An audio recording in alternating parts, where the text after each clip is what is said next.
It's over there. Flailing arms. Scarlett's a little loud. Hanging out with Scarlett. They're watching the stream. Put 2 more boxes of floor tiles down, carpet squares, whatever. It's a terrible idea to do that like 2 days after getting over COVID. I'm not even over it, I don't think. I'm exhausted. Had to move all of that crap. So the shelf's a mess. This stuff is usually over there. Anyway, what I did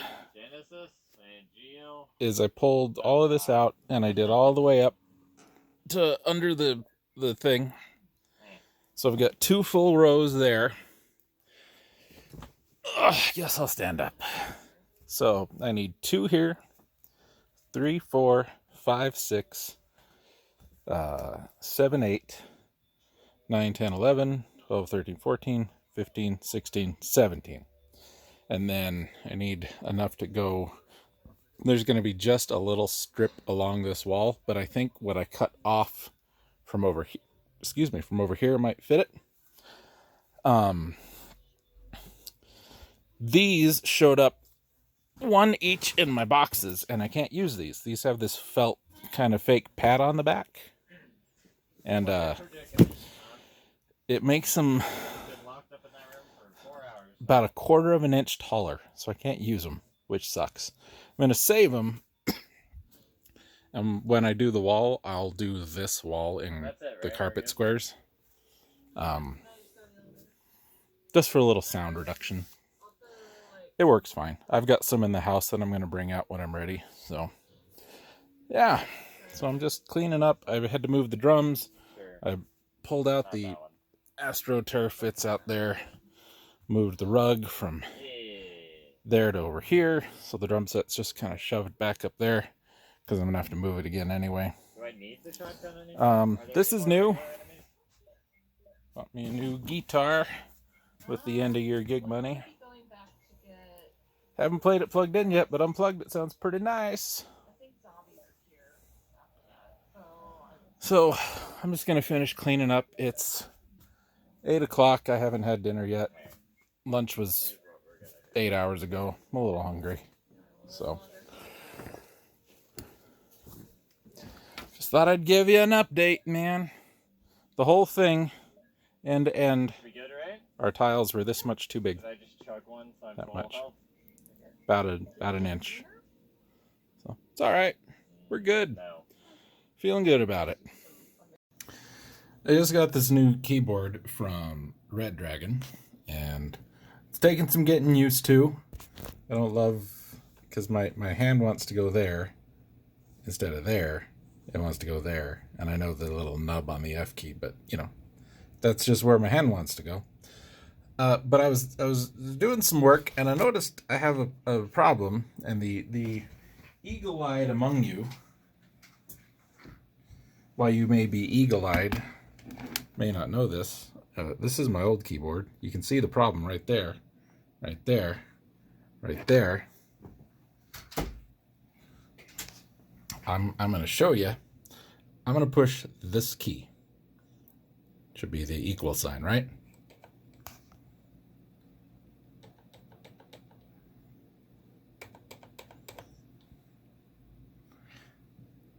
Well, I'm going to push this one then.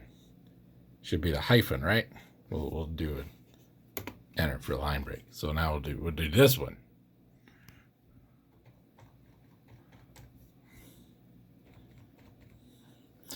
I have never in all my life seen that happen before. Never. I was so good about doing this. As soon as I hit the button, I realized I haven't done this. Then it ain't even worth starting and stopping. There you go. It's a little warm in here. It's been like 90 degrees 4 or 5 times the last week. And it shouldn't be that hot this late in September. That's what I think. Anyway, let's have a seat. Have a talk. You and me. I spent the morning cleaning up. I know it may not look cleaned up, but I did clean up. I'm going to be getting rid of that chair. One of those, well, both of those guitars can really go in storage. Excuse me. This came from work. We had some stools that the tops were horrible. So, in fact, there's one now, right there. It's terrible. So, I threw the other one away. I brought the better of the two home, and the better one is even garbage. Anyway, I'm going to take the top off of that and put it on that. So, I don't know if I'm going to do it right now or tonight or what. But, yeah, just kind of cleaned up, moved some stuff around, took a bunch of stuff out to the shed. That little bunch of stuff is going to go to the shed. Got that put back together, got it kind of resorted along the wall, so I was able to turn this instead of having it stick out this way. It's a little flatter. There's a nice hardware bag right there. It's got some pegboard hooks in it, because if you notice that black thing on the wall there, it's got the green bins on it. Peg hooks fit in those. So I'm actually going to move that, I think, up there, and I'll hang my strings on it. Well, I've got another one, so I'll do something up there. And then I can hang some strings on it. There's some stuff in those bins that can hang on it. There's some strings in that envelope right there. I need to restring pretty much every guitar I've ever owned in my life. I haven't been really good about doing that this summer. Gig season is over, unless I get hired to go and play somewhere where I'm retired for the year, which is a nice feeling and not at the same time. It's extra income, which is nice, but it's nice to be done, you know. Hopefully, I can spend some more time working out here. My plan, I've got the last of the carpet ordered. So it's basically from this speaker to the wall, and then from about that guitar stand to the wall, and then like 3 tiles over there. I know we've talked about it, but I don't remember how long ago and any of that. I don't even know what video this is, to tell you the truth. But I'm going to do all that, and then we'll get back to doing the walls. Should probably do the ceiling first, though. Reason being, and there's various arguments to and for and against stuff like this.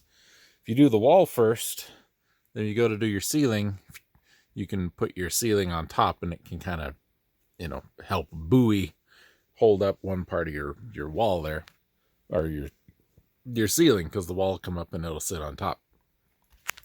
However, it does make it a little obnoxious, because it means you put your wall up, you slide it all the way up, and then you got to drop it, 1/2 inch, 3/8, whatever your thickness is going to be. And then you have that crease, that little gap all the way across. Conversely, put your ceiling up, then you put your wall up, and you scoot it all the way up, and then you've got your hole at the bottom there. I need to take my trash out. You end up with a hole either way. I think it's easier to hide it down at the bottom, because, that carpet, that square is just butted up right up against that wood, and it looks mostly fine. I'll probably put a piece of something all around the base and the crown molding up there. Probably won't. I don't know. I'll have to take those speakers down, and actually I should probably drop them about an inch anyway. We'll see. It would be smart, I think, to do the ceiling first. I mean, have that little lip, that little tiny 1/2 inch thick, because it's as thick as that. It's as thick as that drywall there, that sheetrock. So, what really is it doing? It's not doing much. So, I think ceilings first. And I think upon further reflection and thoughts and pricing and just for ease of work, I think I'm going to OSB the ceiling. So, you know, the stuff that we got on the floor. That stuff. I'm just going to do that. I'll do that, and then you can you like stain it, not stain it. You can like put a sealant on it and make it look a little better. But I don't honestly know that I care. I could just paint it. Tell you the truth. And get my carpet squares dirty. Oh no! I'll have to pull one out and throw it away and put one back in its place. That was one of the reasons I, you know, went this way with it.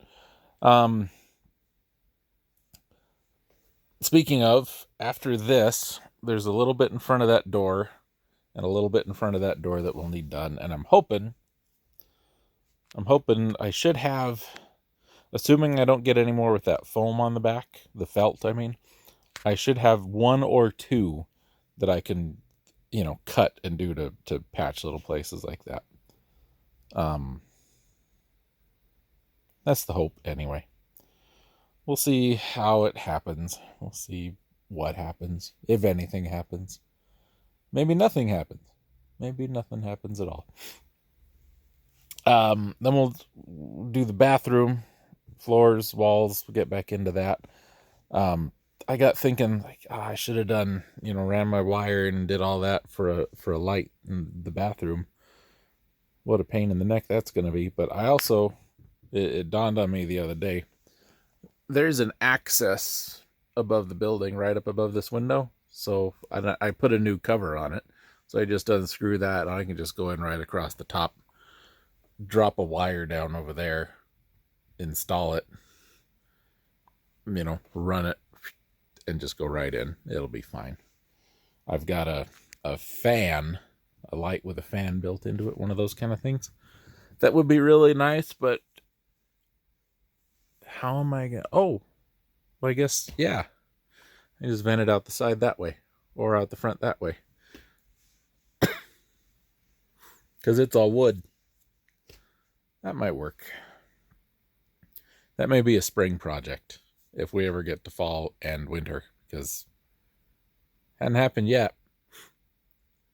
Somewhere, and I think it's that window over there, there's a fly trapped between the glass and the plastic. I can hear it. Which tells me that that window is not sealed very well. And this is my surprised face. You can't see it because the camera's not facing me, but it's not very surprised. It's not very surprised at all. So, I've got a couple other things sitting on top of that, you know, under that envelope that I would like to get hung up on the wall, but I also don't want to hang it up and take it down and hang it up and take it down when I start moving stuff again. But it's a poster, so it should be fine. I want it about where those guitar straps are, so I might move those. What I'm going to be doing tonight is getting this thing hung up. You know, taking care of that stuff that we talked about. This little guy is one of these. It's a PowerWorks PW50. That is the first one I bought. I've owned 3. I sold 1. Because when I bought the first one, I really liked it. And I said, one of these days I'll buy another one. And then I found like a pair was much less as a pair than they were individually. So I bought a pair, and I knew a buddy who wanted one. So I sold him one. He got a killer deal, I tell you that. But anyway, that one, it's 10, 15, I don't know how long I've had it. It's old, and I was playing a birthday party the other night indoors, and it overheated and died. So I need to take it apart and see what's going on with that. We might do a video about that. We might not. I'm guessing there's probably a capacitor. The way it acted, it's kind of capacitor-y. I'm guessing there's a capacitor in there that's kind of shot. And I'm glad I figured it out at the gig. It's a bummer that it happened at the gig, but the gig was basically over. So I just shut it down and yelled for the rest of the gig, the last 15, 20 minutes. But since we thought about using those in place of these, I'm glad it, we didn't get to that point. So that's what I know. What little that's worth. Not feeling super great. Had a burial today. Went and ran some errands, got some lunch on the way. Ate my lunch, ran some more errands, picked up that stuff on the way back. And as soon as I got home, I feel like crap. So I went and laid down. And that was 3 hours ago. 4 hours ago. Slept for a couple hours and woke up still feeling like crap. But time and tide wait for no man, ladies and gentlemen. And thankfully, tide is not something I have to worry about. But time is. So I want to get a little more accomplished before I move on. And if that thing ends up having kicked the bucket, I've got the other one. That'll be my new small indoor gig thing. I almost wouldn't mind having a second one of those Samsons. That right there under the backpack. But they're a lot bigger. They're a lot heavier. And they're a lot louder, and I don't always need that. So we'll see. I don't exactly need any extra crap. I'm still trying to get rid of some crap. So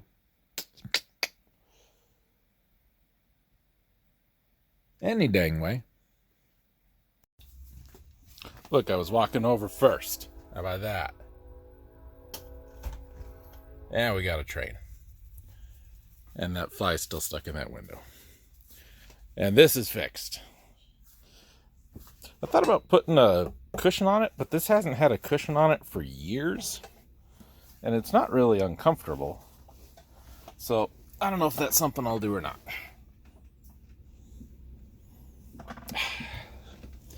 Ain't bad. So there's that. Got the other one. I just left it there. It's not going to stay there. I needed a place to hang the hooks. And that notepad, which I don't need that note anymore for. So we're going to restring this guy today. Give that fingerboard a real good cleaning. It's super gross. But this is my old... Not my... Well, it is my and it is old, but it's not my old Ibanez. I bought it. It was old when I bought it. So, yeah, this is the one that usually would just sit in a stand, like that one, and get used for just, practicing. Since gig season is over, I kind of want to get into doing some more recording. I'm working on putting a little player on the website that will have all of my music on it, because right now I've got all my original stuff on a YouTube channel, and honestly I don't really care to do that.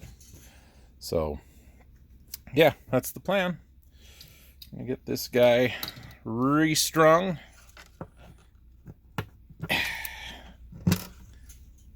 cleaned up and restrung, and then hopefully do some recording. I did put a pickup in this. Somebody might have noticed the volume there. It's an LR Bags Anthem. I think it's called an Anthem. Maybe you can see some of the wires in there. I don't know. It sits right under this. Not under the saddle, it's under the bridge on the inside. I was hoping it would work better for gigs than it did. It doesn't. That's purple.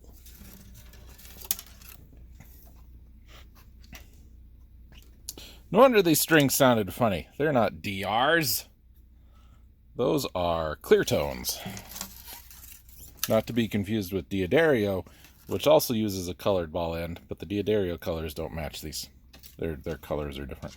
I mean, it's the same colors, but the color per gauge is different. I think the Diodario 6th string is gold and not black. That's what I mean. That one's black, so Pretty sure those are clear tones. That would be why they sounded so funny and so not very good. I don't like these strings. I think I put them on just because I had them, and I had one set, and I didn't think anybody was going to want to buy the one set, if I remember right. So,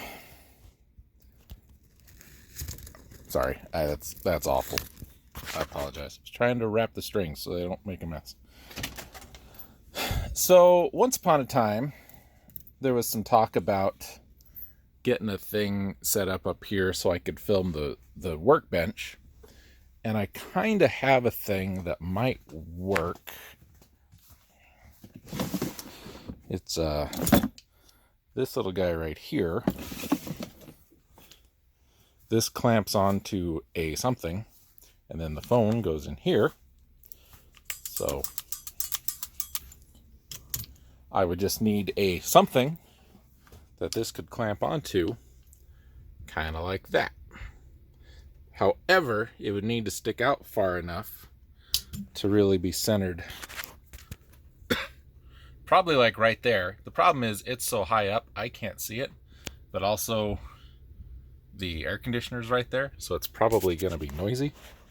I don't know if the mic's probably on the bottom, so I'd need to put the phone that way, and that would probably do it. I don't know. It would require me to attach something either to this, which I think would be fine, that's pretty sturdy, or to the wall, and if I put it on the wall, it's gonna have to come out farther. So my thought is I still have this little guy that the Tascam used to sit on, so I might pull that off. But then the problem I may have is the only thing I've got that could go on that are some of these goosenecks. And the short ones should be fine. I don't think they'll flex too much. If not, I'm going to need to do something more like this and clamp everything together on one of these, and then it's going to get complicated. So before I start doing any more on this, I'm going to rig this up, try it, see how it looks. Sorry, I went vertical for a minute. I apologize. It's a sin and a lie. Yeah, I'll look at it and see. But we're gonna need some tools to do that. So let's get some tools together. Oh, while we're getting things together, there's our fretboard cleaner and some polish. And I left all the clean polish rags in the house. Way to go, moron. Way to go. If I had some naphtha, I could clean that. That ain't it. I could clean that fingerboard really well, but I don't have anything like that. Something like this cymbal cleaner probably be okay. It's not going to dry anything out because it's not horribly abrasive. So I know some people are like, just use rubbing alcohol. Rubbing alcohol will work, but rubbing alcohol dries the hell out of the wood, and I don't want to do that. But I need to get it off of there. And I do have this dry erase board cleaner, which contains alcohol. I'm almost positive.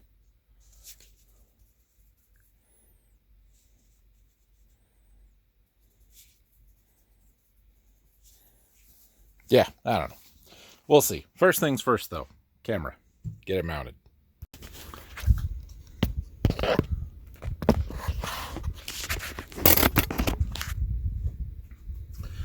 Okay, I gave it a look. It looked fine until I leaned down and get my big fat head in the way. So I'll try and avoid doing that. We've got a polish cloth, toothbrush, somewhere probably in my car. Yeah, because I had to restring a buddy's guitar. In my car, I've got a toolbox that's more guitar fixing appropriate. It's got files to polish frets and all of that, and I don't have it in here right now, and I don't have anything that I can use to substitute some of that stuff, so we don't even worry about it. So first thing, let's try the very old and possibly gone bad cymbal cleaner. Oh, probably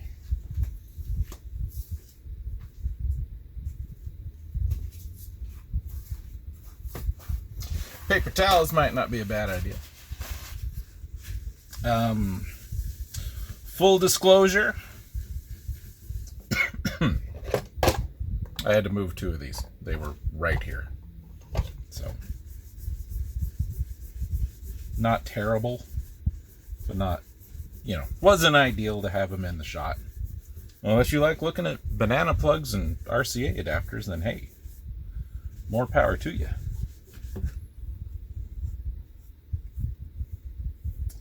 It's not doing great. Not picking up much. So, now we did this area. So let's try the whiteboard cleaner down on this area.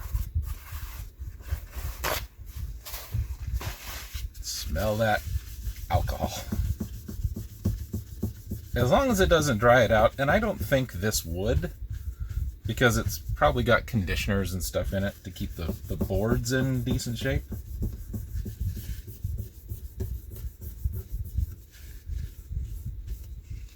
Yeah, I'd say that did better.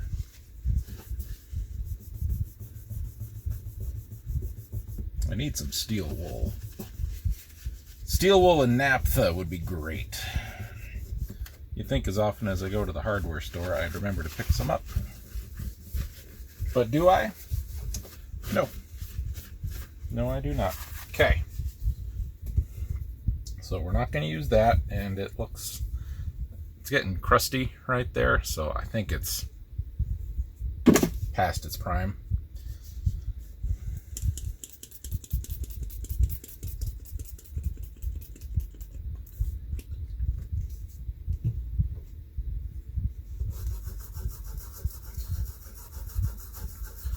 This is more extreme than I would normally do, but I haven't restrung this guitar in a long time. So I want to really, get in some of these spots and get it cleaned up.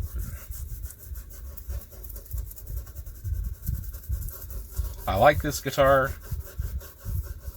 I've played a few Ibanez's in my day. We used to sell them at the shop I first worked at. Everybody loved them but me. It's pretty much how my life goes. Everybody loves something but me. And then, not always, but once in a while, later on, come to find out that, yeah, Jason was right, and he is redeemed. So, we sold a lot of Ibanez guitars, and sold a lot of inexpensive ones. And people have argued with me, the quality of these guitars is less important because it's an inexpensive beginner guitar. And I argue that, trying to learn to play on an inexpensive beginner guitar, if anything, should be easier than someone, dropping $800 or $900 plus on a guitar. First of all, no guitar is worth that. Second of all, if it's hard to play on when you're learning, it's hard to learn on. Right? Oh yeah. So, I always wanted our entry-level guitars to be as good as possible. And some quote-unquote entry-level Ibanez guitars were fine. Some were not. But the idea that, you're getting a really good value guitar for your money when it came to some of these Ibanez's was not wholly accurate. Yeah. And it wasn't wholly accurate because the necks were always bad. And when I say bad, I mean they weren't bowed up or bowed back. They were twisted. You know, and not a lot. It wasn't like, oh my God, throw this thing in the trash. It was like, this is wrong. There's something off here. And we need to address it. But a twisted neck, you know, little music shop like we had was not something that we had the ability to work on. I couldn't fix a twisted neck. I could fix a bowed neck. I could fix a front bow or a back bow. But a twist, I couldn't fix. Could not fix that. See how light that's turning? That means we dried it out. That's why I hate doing stuff like that. But that's what the StewMac guys say is okay, using solvents like naphtha and all that. But that's why I put lemon oil on them when I'm done. I want to try and keep some moisture in there and put a little back. Another thing I like to do when I'm working on these, because the bridge is also unfinished, just like your fingerboard. So I want to get some juice on there. And get some in here in the saddle slot.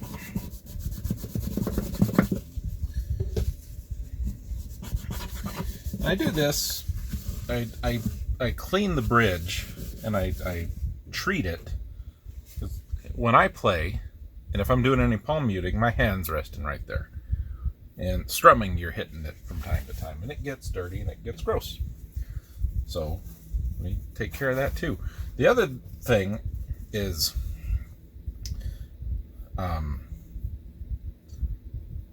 if it dries out, it's gonna shrink, and it doesn't shrink in.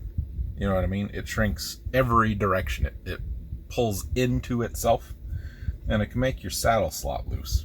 So getting a little moisture back in there can tighten your saddle slot back up and give you a little better sound, a little better tone, a little better response. Just gonna wipe up all the oil that is on the face of the old guitar here. I've got some finish that's coming off right here.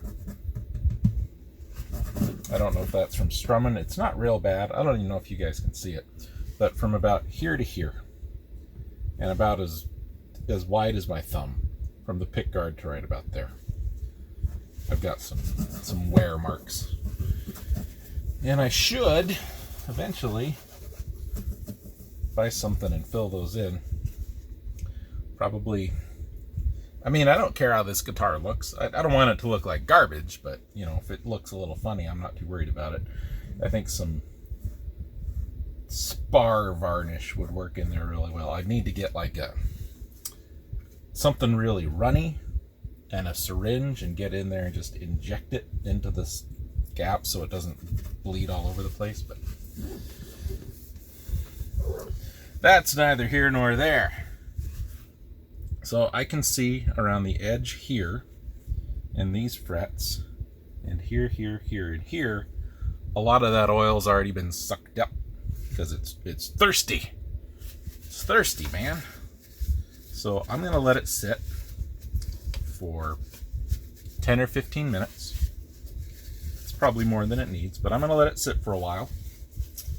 And then we will come back, give it a polish, get the new strings on it. We are using DR Sunbeam Acoustics. I like the 11s. I really like these strings. Excuse me. DR makes some dragon skin, which is their coated. They're all right. They make another acoustic that's got a green packaging called Rare. It's a little different formulation of the phosphor bronze string. Sounds better strummed than finger picked, I think. And I do a lot of finger picking, and I think these play and sound and feel better for finger picking than the rares. That's just me. Y'all like what you gonna like, but I really like DR strings, and I've liked them for a long time. So we'll be using those.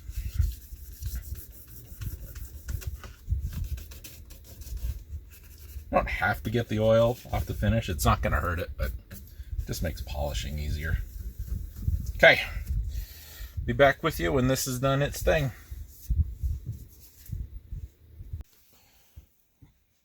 Still waiting. It's only been about 5 minutes. The bridge has nearly had its fill.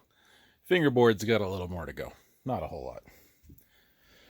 But special bonus feature, carrying and feeding for your infinity bottle. I like whiskey.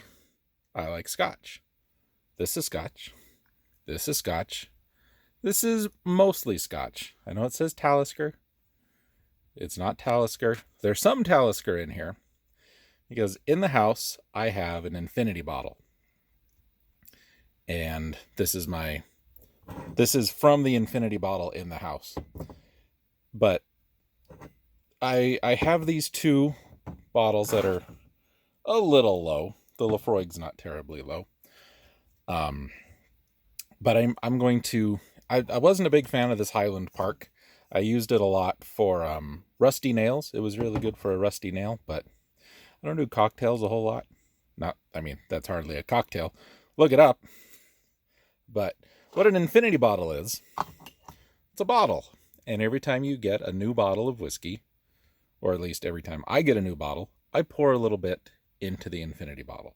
Some people do it at the beginning, the middle, the end, both, all three, whatever. I usually do my pour off the top.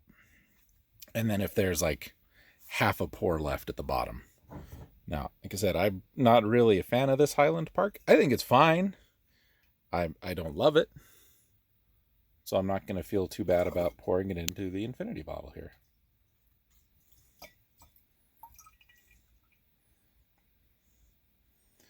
So the infinity bottle I have in the house, which this came from, has been a small pour, an ounce and a half of every whiskey that I've bought in the last 8 years, 10 years.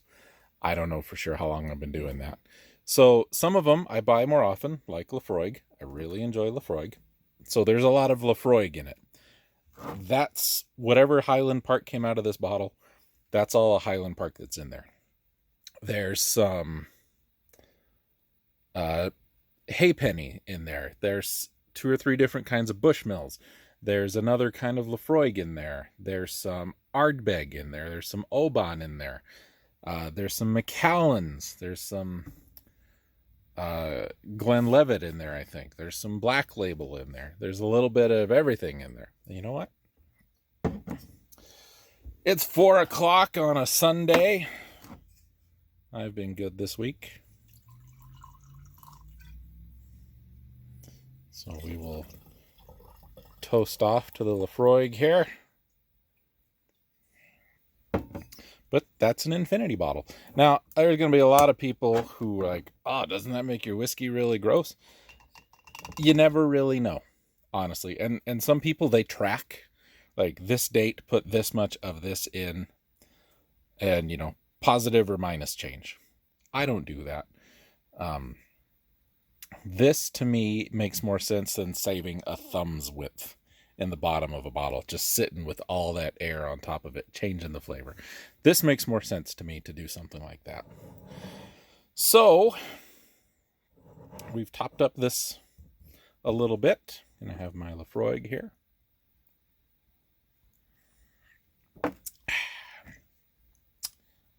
Man, that's good. That's an old Lafroig, too, because that's it's almost a little wimpy, and Lafroig shouldn't be wimpy. It's not quite got the...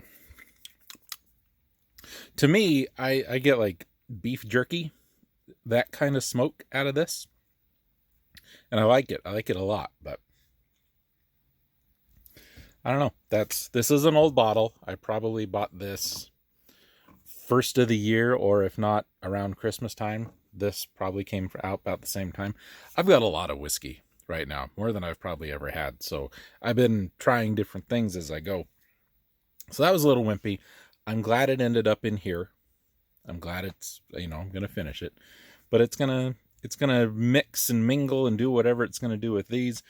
And whether they end up for better or for worse, well, that's just part of the fun of whiskey and infinity bottles. So when I buy some bottles to replace these, because here's the thing, I don't buy a bottle like if I'm just normal whiskey shopping, I won't buy a bottle unless it's to replace a bottle.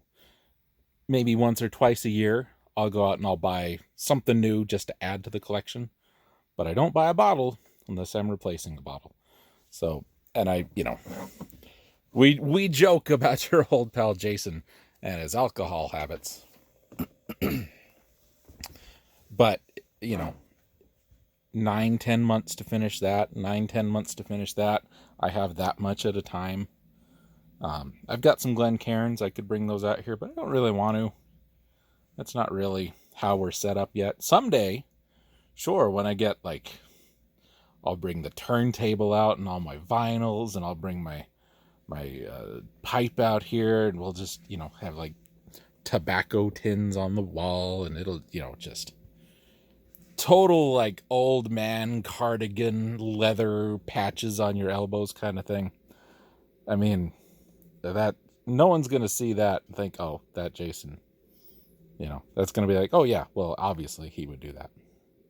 Anyway, so yeah, whatever I buy next, if it's not either of these, I'll show it to you. And if you guys want to see, I'm not a whiskey expert by any means. I'm not a whiskey vault or whiskey tribe. I'm not even a Ralphie. I just happen to enjoy a good whiskey. Not bourbon. I don't like bourbons. But I've got a rye in the house. I've got a couple of Irish whiskeys. I had a Suntory, which is a Japanese whiskey, but this one was different. This was, they called it a world something, world tour maybe. And it was an American whiskey, a Scottish whiskey, an Irish whiskey, a Canadian whiskey, a Japanese whiskey, all kind of blended. And it was pretty good. Worked really good in those rusty nails that the Highland Park worked in. But yeah, if any of y'all are interested in that kind of stuff, you just let me know. I mean, y'all like the renovation videos and the videos out here more than you do the gameplay, and I don't know how I should feel about that. I'm worse at this than I am at that, and you guys enjoy this more. Maybe you just like seeing me struggle. Is that it? You like seeing me struggle? Can't say I blame you. Ah, man, that's good.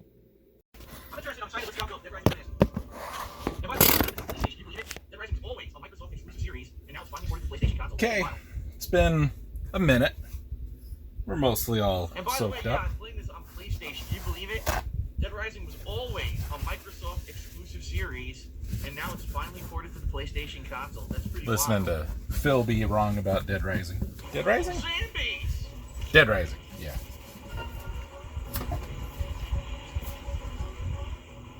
How do you zoom? Oh, circle.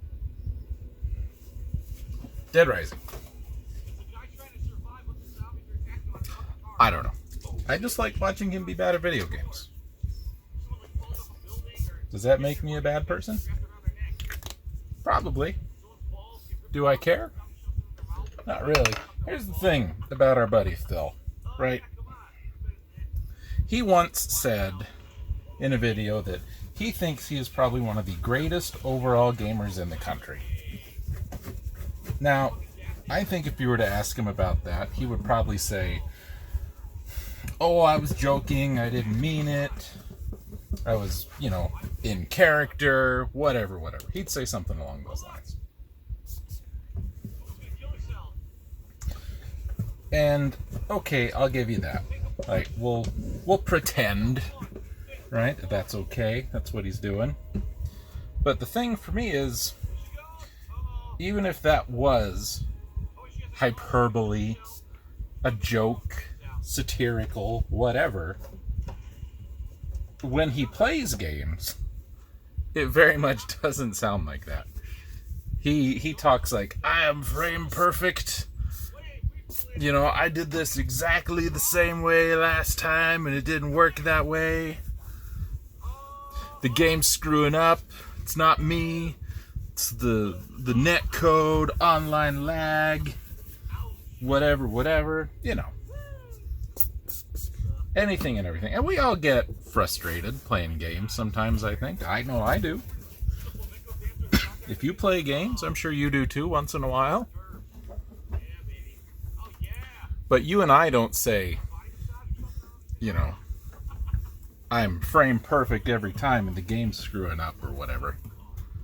Because, you know, we're not ridiculous like that. At least I hope we're not ridiculous like that. Normally when I do stuff like this, if I were to put that oil on and then 3 minutes later it's all gone, I would do it again. I would do it 2 or 3 times till it sits on the surface a good 5 or 10 minutes. This sat about 15 and there was just a little bit left, so we wiped it off. So I don't usually restring a guitar like this. Usually I'll set it down on the ground between my legs and do it. So if this goes a little awkward, forgive me. So DR strings are not color coded on the ball end. They come in envelopes that say 1st, 2nd, 3rd, 4th, 5th, 6th. So however you start at the bottom, start at the top, whatever. It don't matter. I have on this guitar and my other regular gigging guitar brass bridge pins. I really like these. I put them on my Yamaha, my gigging guitar, which also needs restrung, is in a case over there. I put them on that guitar because that guitar is cedar top, rosewood body, and it's so rich. It's so thick sounding, but it's really dark because of that. And the brass bridge pins add a little brightness, and they add a little sustain because they're a little heavier.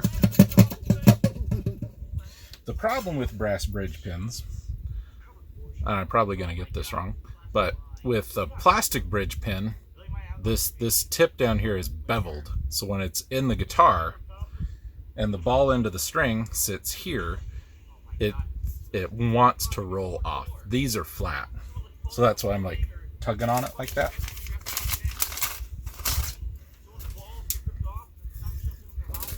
Just to help set the string against the inside of the face, up against the bridge plate, instead of at the bottom of the pin. You don't want it at the bottom of the pin.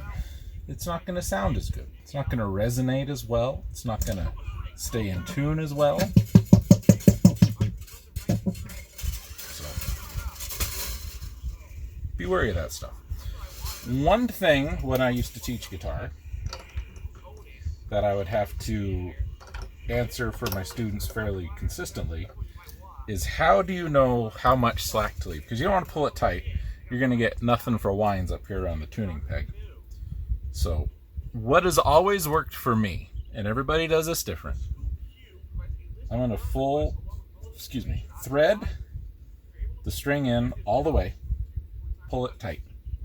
I'm going to put my finger here, just up in the first fret area, and if it's an unwound string, so on acoustic guitars, string 1 and 2, on electrics 1, 2, and 3, I'm going to slide the string back 1 fret, 2 frets.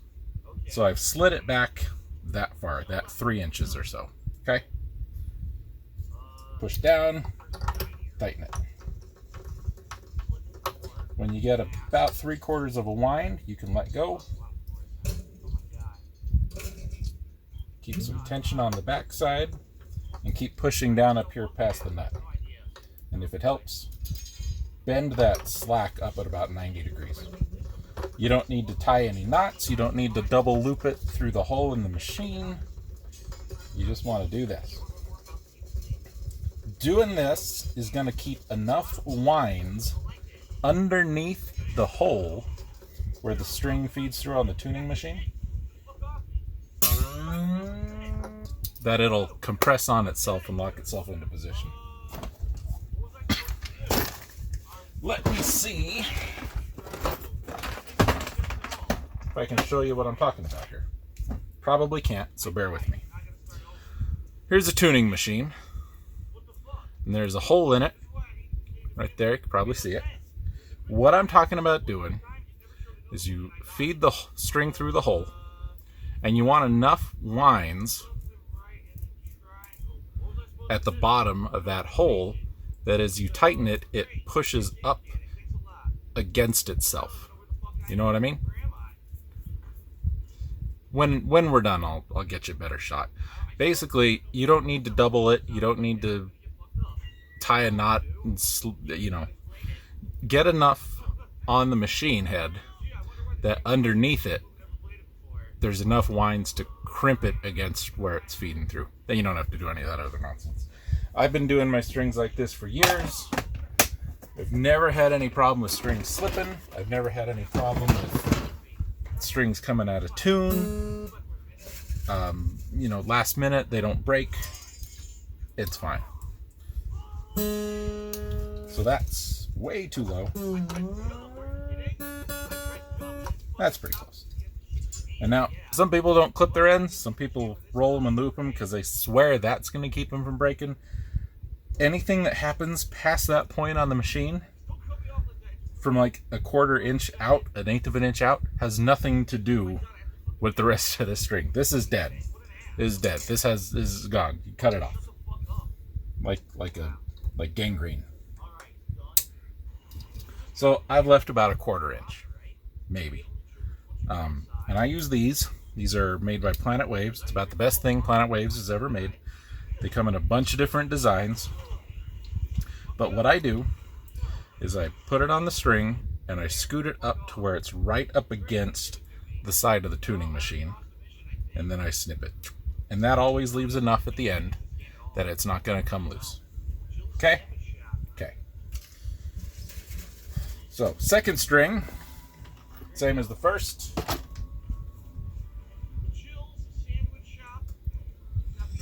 Feed it through.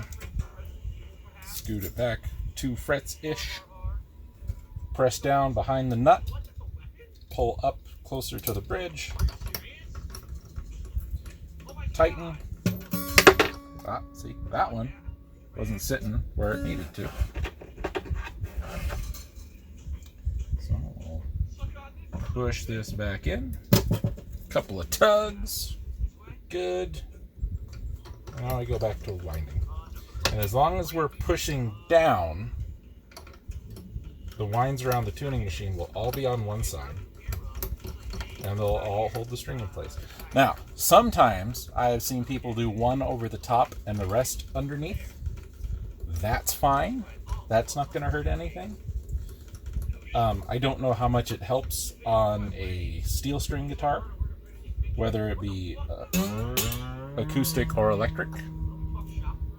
I know I do it on my classical.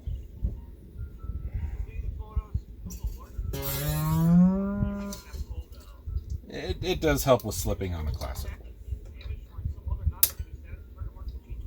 I don't know if it helps on anything else, but it helps on the classical. So, this one's a wound string. So, it's textured. It's got ridges, it's got grip. So we don't need as much slack. So on these, pull it through tight, scoot it back 1 fret. On all the wound strings. That's exactly how I do it. And it works every time.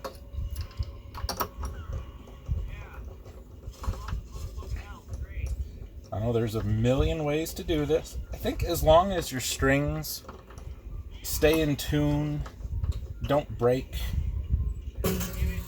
there's no real right or wrong way to do it, other than you don't want it to climb down the machine. You don't want it to start at the top and push down. You want it to start at the bottom and pull up, because the angle on your headstock is giving you the tension you need to lock it. If it's on top, you're not going to get the same tension. You're not going to get the same bite. You know what I'm saying? So now I'm going to flip around. Do the bass strings. Phil is not having a good time. Not even looking, but I can just hear it in his voice. He's having a terrible time with Dead Rising. I've probably seen this video before. So again, we're on a wound string. Pull back. Now, because I'm right-handed and I'm having to do this left-handed now, I'm going to do this a little different. The mechanics of it are the same. It's just going to look a little weird. I can't pull back, push. I can't push down, pull up, and hold this at the same time this way and wind without it just being an absolute disaster. So I'm just going to hold it and let the string do what the string is going to do. See, this one's not quite right either. It's okay. It happens. Now we're good. Now, if you look, I don't know where the rest of the strings went. Where the ball end is, it kind of doubles back and is wrapped around itself. You get that poking out from under these bridge pins. You're where you need to be. If you've seen guitar strings, you know what I'm talking about.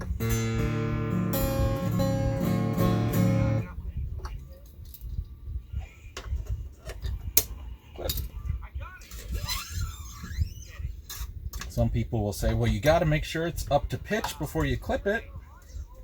Then you can change it however you want. To which I say, why? String doesn't care. String doesn't care at all. Part of the reason I bend these up at this angle is so you don't have sharp ends poking out the side. But also when you are wrapping your string, it's more inclined to start spiraling down. So you don't have to say, told you I couldn't do it. If you've got a guitar that has a battery on the inside, like mine do, for these pickups, now is a good time to change the batteries. I haven't played this one plugged in, hardly ever, so I know the battery's still good. Anyway, let's keep going.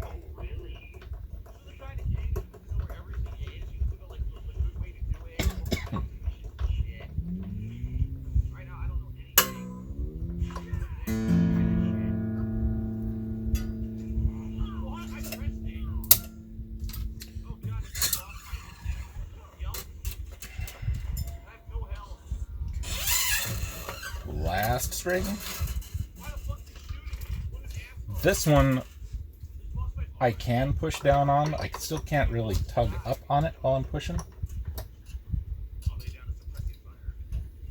But it's close enough to the nut that you don't really have to. And if it starts too low, like this one is, as you tighten it, it will scoot its way up.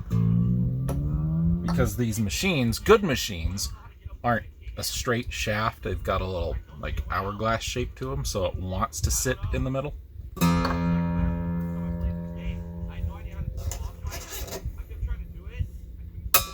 Okay. Now for the tuning.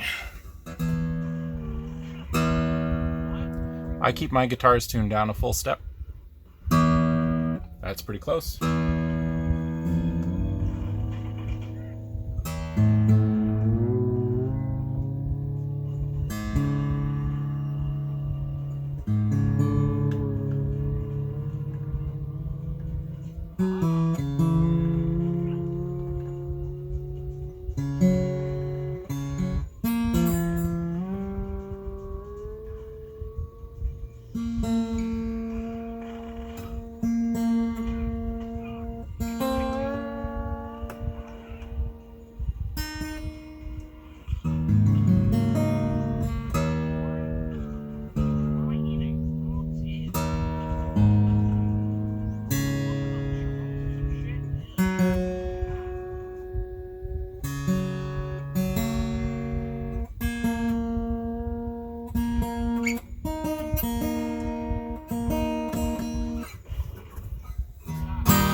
Couldn't find my tuner.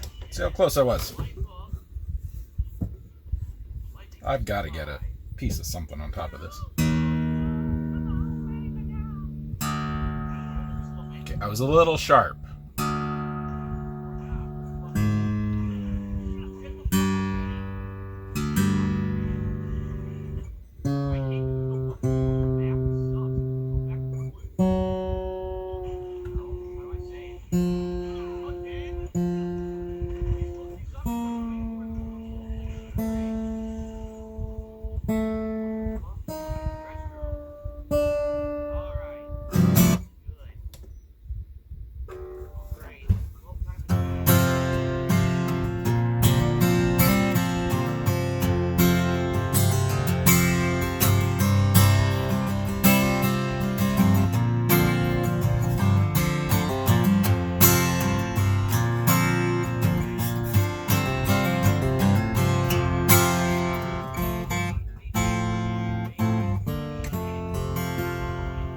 I think that's all right.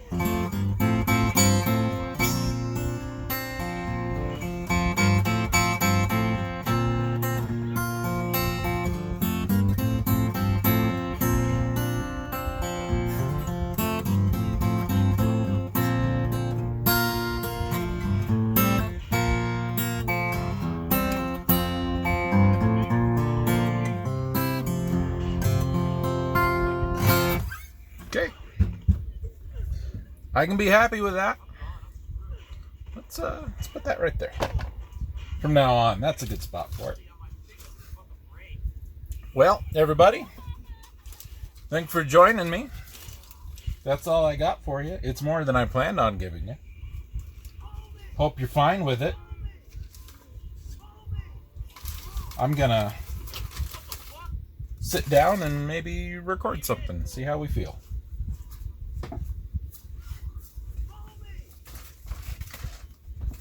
By the time you guys see this, excuse me, I should have the music section on the website updated to be a little more current.